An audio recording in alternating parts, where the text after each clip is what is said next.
என்னோடய யூடியூப் பார்க்குறவங்க லைக் பண்ணுங்கள், ஷேர் பண்ணுங்கள், சப்ஸ்கிரைப் பண்ணுங்கள். என்னோடய யோகா மாஸ்டரை பற்றி நான் பேசி ஆகணும். ஒரு 55 இயர்ஸ் இருக்கலாம். மரகட்டை முகமெல்லாம் ஒரு பெரிய அழகெல்லாம் ஒன்றும் கிடையாது. நல்ல பிளாக் கருப்பாக இருப்பார். ஹைட்டு கூட குறைச்சல் தான், 5'6" இருக்கலாம், அவ்வளோதான். மனுஷன் ரொம்ப ஃபிட்டு. அந்த யோகாவில் என்னென்ன மேக்ஸிமம் எக்ஸசைஸ் இருக்குமோ எல்லாமே அவர் பண்ண தெரியும். அவருக்கு ரொம்ப நல்லா ஃபிட்டாக இருப்பார். அவர் நேற்று ஒரு 6 மாதமாக நான் யோகா கிளாஸ்க்கே போகல. இந்த மாதிரி இந்த பெல்ட்டெல்லாம் போட்டுக்கிட்டு கழுத்து வலி ஷோல்டர் வலியில் சுற்றிட்டு கிடக்குறேன். சரி, நேற்று யோகா டேன்னு வேறு சொல்கிறாங்களேன்ட்டு சாயந்தரம் கட்டாயம் வந்துருமா எல்பினார் ஸ்டேடியமில் பார்த்தப்போ சொன்னார். சரி போட்டி நல்லா இருக்காதுன்ட்டு சாயந்தரம் போனேன்.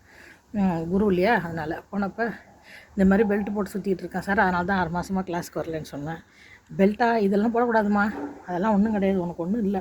நாடி பிடிச்சி பார்ப்பார். பார்த்துட்டு நல்லா இருக்கா, உனக்கு ஒன்றும் பிரச்சனை இல்லை, கொஞ்சம் ப்ளட் சர்க்குலேஷன் கொஞ்சம் அப்பப்போ நடுவில் கொஞ்சம் உனக்கு இதாவது ஃப்ளோ சரியாக இல்லை, கொஞ்சம் எக்ஸசைஸ் பண்ணி அப்படி பார்த்துக்கோ அப்படின்னாரு. அப்படின்னு சொல்லிட்டு இந்த கழுத்தில் பெல்ட்டு போடுறத பற்றி ஒன்று சொன்னேன். இதை ஏன் போடுற, உங்கள் வீட்டுக்காரருக்கு கூட பக்கத்தில் தானே எங்கள் வீட்டுக்காரன்ட்டு, நான் யோகா கிளாஸ்க்கு வரனால கழுத்தில் ஒன்று கேட்டு இப்போ கழுத்தோடு ஒட்டி ஒன்று போட்டுக்கோங்களேன், அது பேர் என்ன அப்படின்னு பக்கத்தில் இருக்க பொம்பளை கேட்டார்.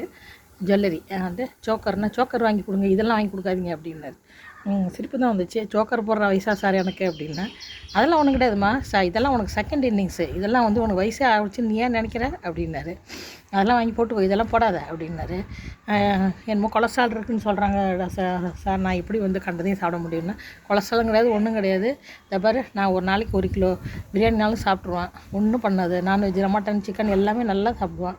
இது வரைக்கும் நான் டாக்டரேட்டே போடல, 55 வயசு வரைக்கும் நல்லா தான் இருக்கேன்.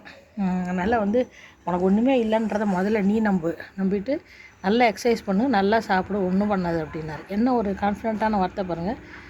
இப்போ இப்போ கல்யாணம் புதுசில் 25 வயசு 30 வயசு பசங்களுக்கு, ஆம்பளை பசங்களுக்கு கல்யாணம் பண்ணால் குழந்தை பிறக்க மாட்டேங்குது.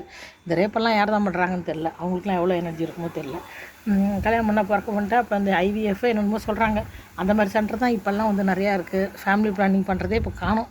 எல்லாம் இந்த குழந்தை பிறக்கிறது ட்ரை பண்ணுறதே வாழ்க்கை முடிஞ்சிடும் போல் இருக்குது. அது குழந்தை பற்றி அதை இது முடிக்கிறது, ஃபேமிலி பிளானிங் பண்ணுற வயசு வரத்துக்குள்ளே பொம்பளைங்களுக்கு 30 வயசு தாண்டிடுது, ஆம்பளைங்க 35 வயசு மேலே தாண்டிடுது.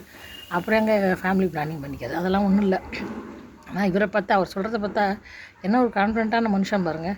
அந்த மாதிரி வாடுறவங்களுக்கு ஆண்கள் கடைசி வரைக்குமே அவங்க எனர்ஜெட்டிக்காக ஃபிட்டாகவும் இருப்பாங்க.